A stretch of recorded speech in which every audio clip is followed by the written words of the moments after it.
The killing of women and children in rural areas continues to haunt these vulnerable groups. Victims raised a number of concerns about inefficient law enforcement related to gender-based violence and femicide in these areas. Given the rise in the number of the killings of women and children, in particular in the previous 3 years, we've experienced and observed that we've lost a number of girls in one school and other schools who were murdered and raped on their way from school, others on their way to school. We're most likely to have a serial killer.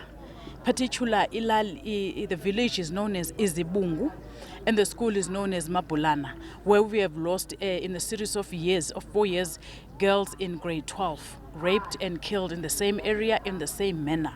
Social justice organizations are concerned about the incidence of gender-based violence. The issue is gender-based violence in most cases and unemployment of women, which makes them vulnerable to any kind of gender-based violence, the unemployment issue.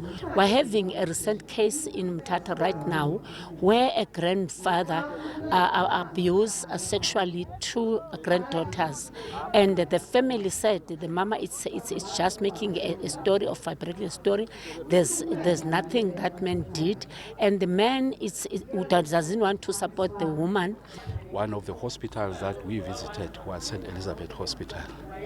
In that ward, most of the patients that were there were young people or children who were pregnant. So it talks to the issue of violence against young girls and the issue of teenage pregnancy and child pregnancy.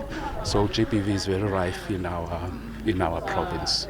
The Justice and Constitutional Development Ministry has urged the traditional leaders to deal with people who abuse women and hide behind cultural practices.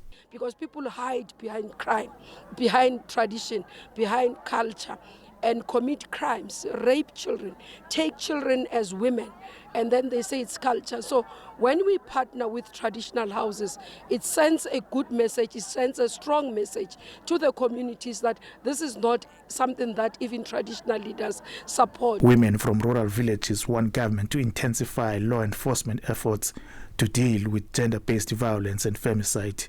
Kululeko Nyembezi, SABC News, Libode.